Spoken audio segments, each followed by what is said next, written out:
Welcome back to my channel. I am Randy DeCalloway, a holistic nutritionist and integrative health practitioner, plus personal trainer. I'm so excited to dive into this topic with you ladies so that we can clear up the confusion around tracking our calories and macronutrients.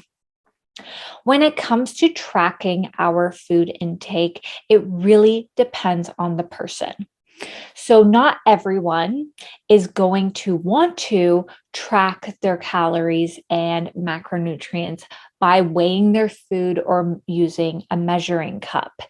It does require a lot of work and effort, which is kind of one of the cons of tracking.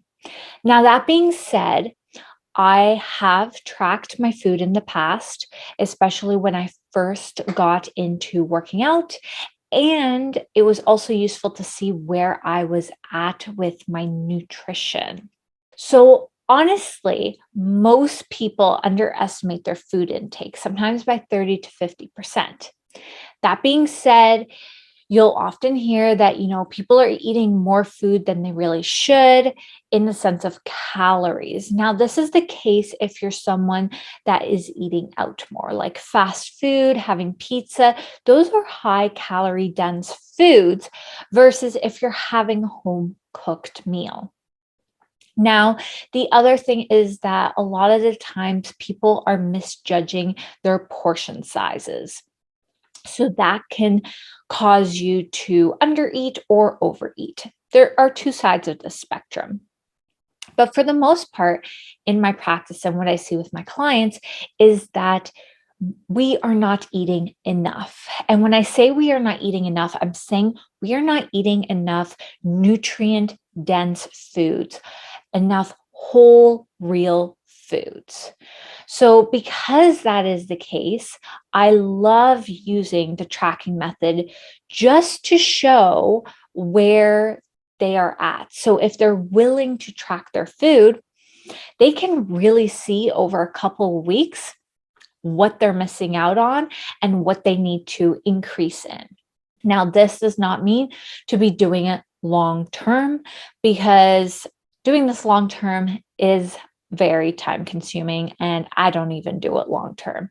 I did it in the beginning when I was fitness training, probably for roughly 2 to 3 months. I'm guessing I did it.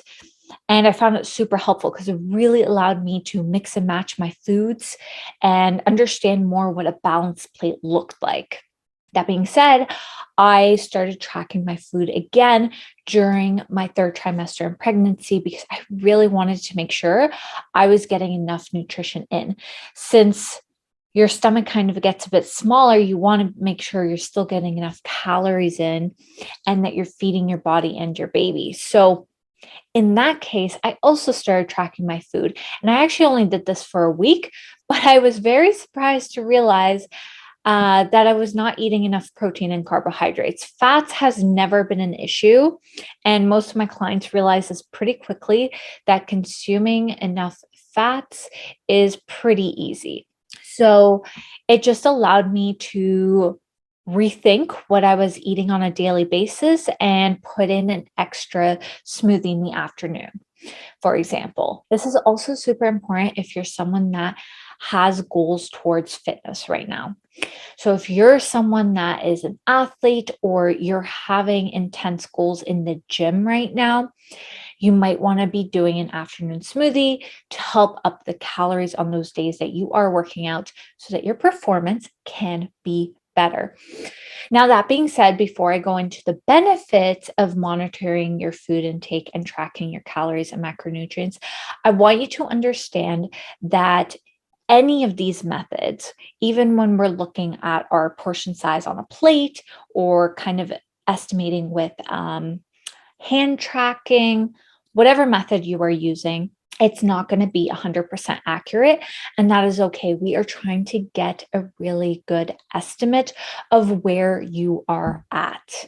Because at the end of the day, if you're eating home cooked meals and you're bringing produce home, you're not going to be able to analyze that food and know exactly what that specific food that you picked off the grocery store or at your farmer's market contains from a nutrient standpoint.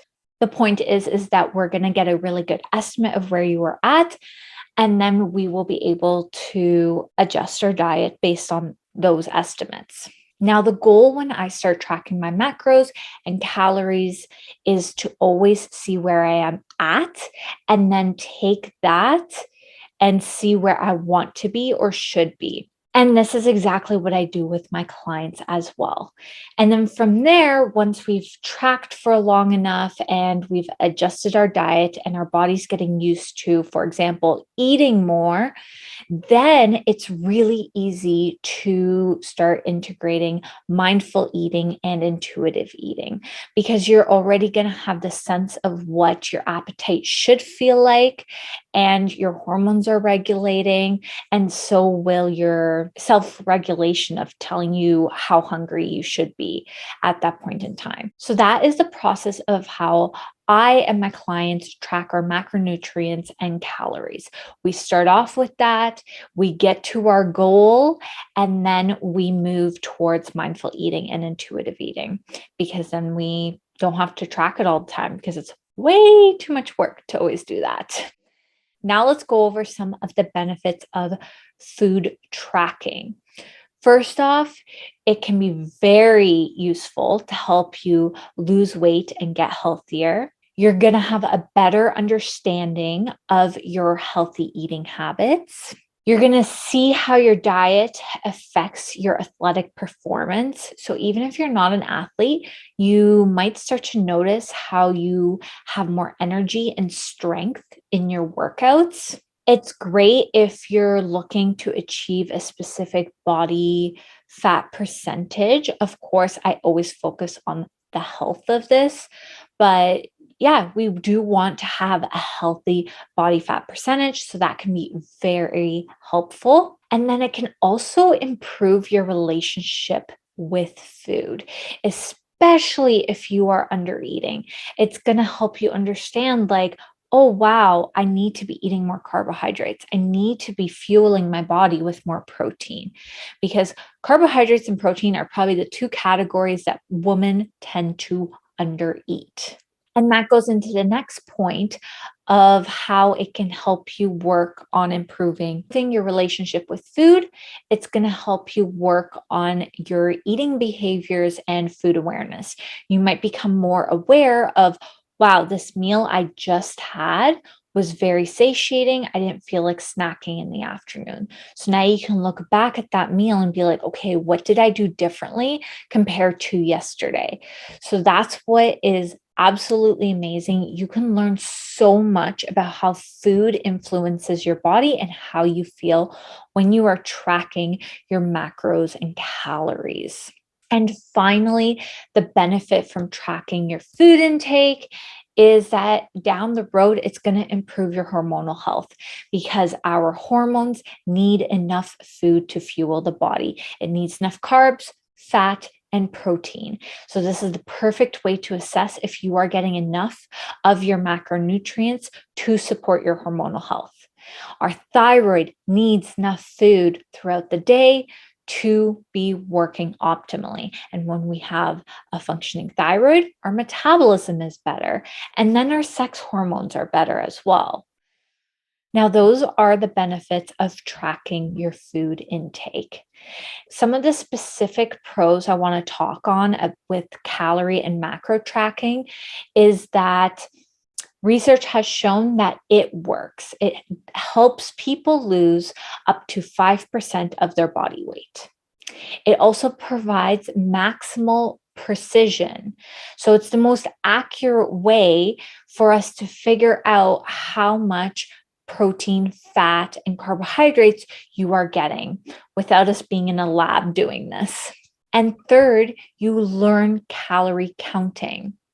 By tracking macros and calories, you become more aware of how many calories are in everything you eat and drink. So this is super important, because if you're someone, for example, that loves to go to Starbucks and you have this specific drink that you love, you're going to learn really quick what's all in that drink and how it affects your macronutrient profile. Or if you're someone that likes to drink alcohol, how does that affect your macronutrient profile? What is that all adding up to. So it just gives you this amazing oversight, right? We're not being like crazy here, analyzing every little number and freaking out. We're just trying to get perspective. With calorie and macronutrient tracking, it's also really important to understand when this works really well and for who it works really well. So, first off, it works really well for short term use. Second, it works really well for the individual with weight loss goals or even weight gain goals. If you're a high performance athlete, this is definitely something that works really well for you. Third, if you're a number orientated person, if you like to see the data, if you like to see numbers, which is kind of like me, I like to see numbers, I like to see where I'm at, this is really good for you. And fourth, it works really well for the people who are emotionally detached from the numbers. This is super important, ladies. Please listen. You have to be someone that can be emotionally detached from the numbers, that you can look at the data, but not be triggered by it. And what I mean by not being triggered by it, that you don't start to look at certain foods as good and bad or values as good and bad. As soon as that starts to happen, this is not an empowerment tool. This is a disempowerment tool. And that's what brings us into the cons of calorie and macro tracking. The cons are that does not work well for people with disordered eating. And in this category, that includes binge eating, anyone with cognitive dietary restraint. That means you feel like you're constantly making an effort to limit what you are eating. And then third, anyone that has a habit of categorizing foods as good or bad. You have to be extremely careful about that, as well as anyone that is attached to food as a form of self-worth. So that means that, you're going to be like, oh, I cannot have the donut unless I do a super hard workout, right? That is making food choices based on what you are deserving, when you are always deserving of having a delicious, healthy dessert, for example, right? You should not be limiting yourself to that extreme. And if those patterns ever come up, you are the person that cannot do calorie and macro tracking. So those are the cons of tracking your food. So while it has many benefits that I absolutely love, there are scenarios that you should not be doing this. And that's why it's also important to work with someone that can walk you through this and support you through it so that you don't end up doing this long term and getting obsessive, because that is not the goal. The goal is that you are able to self-assess what you are eating, what's doing your body good, and what's not. Because I love using this tool for us to understand what real food can do for the body and how it can fuel our body. I don't do this ever to restrict someone from eating health foods, because people will still eliminate health foods. They'll be like, oh, I can't have the banana or the fruit because, oh, it's too high in sugar. When you start saying things like that, means you do not have a good relationship with food. Fruit should not be scary. It should be your friend, even when you are trying to lose weight. It's everything I teach my clients. And that brings us to the end of this topic. And as you can see, I am a huge component of tracking, but doing it for a very short period of time. I love data, but that being said, I am also all for intuitive eating and being mindful of your food choices. And if you are someone interested in starting to track your macronutrients and calories, I highly recommend that you first calculate your total daily energy expenditure and then compare that to how much food you are eating and seeing if you're reaching that requirement that your body needs on a daily basis.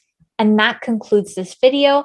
And if you enjoyed it, please don't forget to give this video a thumbs up and subscribe to my YouTube channel to be notified when the next video comes out. And please comment below what your main takeaway was from this. What's something really important that you took away from this video that you did not know before? Until next time.